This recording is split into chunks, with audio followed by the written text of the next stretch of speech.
इस देश में हमारी हैसियत क्या है, इसका जवाब मांगने के लिए हम लोग यहाँ आए।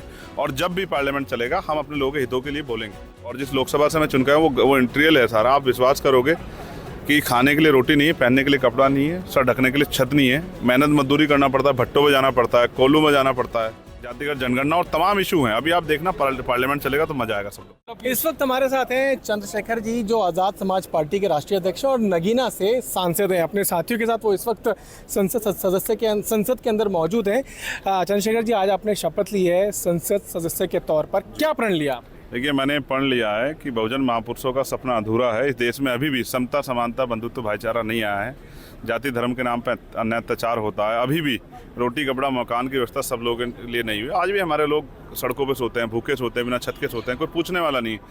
अस्पतालों में इलाज ना कम मिलने के कारण उनकी जान जाती है और तमाम तरह से जातीय उत्पीड़न उनको सहना पड़ता है। कोई मूछे रखने में मारता है, घोड़ी चढ़ने में मारता है, कोई मटकी छूने में मारता है। इस देश में हमारी हैसियत क्या है, इसका जवाब मांगने के लिए हम लोग यहाँ आए। और जब भी पार्लियामेंट चलेगा हम अपने लोगों के हितों के लिए बोलेंगे। हम पूछेंगे उनसे प्रमोशन रिजर्वेशन सरकार कब देगी। हम ये भी पूछेंगे बैकलॉग कब भरोगे, पुरानी पेंशन पे सरकार का क्या स्टैंड है। वो तमाम मुद्दे जो जरूरी है। साहब, इतने लंबे समय से इस देश की सफाई कर्मचारी करने वाला जो सफाई कर्मचारी है वो सीवर में मर रहा है, उनके बारे में सोचना पड़ेगा कि वो सीवर से बाहर उसकी ज़िंदगी मैनुअल स्कंजिंग पर बड़ा काम हो और मशीनों का प्रयोग हो और लोगों को उनकी जो जान जा रही है उसको रोका जाए।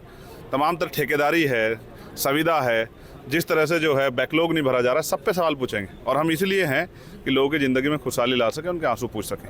मैं गांव में रहता हूं सर, और जिस लोकसभा से मैं चुन के आया वो इंटीरियर है सारा। आप विश्वास करोगे कि खाने के लिए रोटी नहीं है, पहनने के लिए कपड़ा नहीं है, सर ढकने के लिए छत नहीं है, मेहनत मजदूरी करना पड़ता है, भट्टों में जाना पड़ता है, कोल्लू में जाना पड़ता है, ईंटें उठानी पड़ती है सर पे, शोषण होता है सर, कोई पूछने वाला नहीं।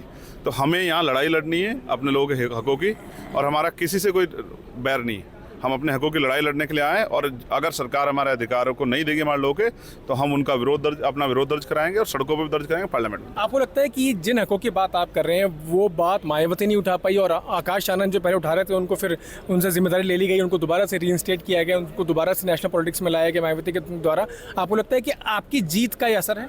देखिए, मैं सिर्फ इतना कहता हूँ, पार्लियामेंट में जो है आवाज़ उठाने के लिए हम लोग हैं, पार्लियामेंट में हम अपनी जिम्मेदारी अदा करेंगे। बाहर जो है वो उस पॉलिटिक्स को बाहर लीडर स्तर पर देखेंगे। एक आखिरी प्रश्न, नीट पर आपका क्या स्टैंड रहेगा पार्लियामेंट के अंदर? मैं भी बिल्कुल स्पष्ट कह रहा हूँ, नीट का जो पेपर है, जो बच्चों में बहुत जो है नकारात्मकता आई है, नीट का पेपर जो है दोबारा होना चाहिए। और किसी पेपर एक राष्ट्रीय स्तर की समस्या होगी।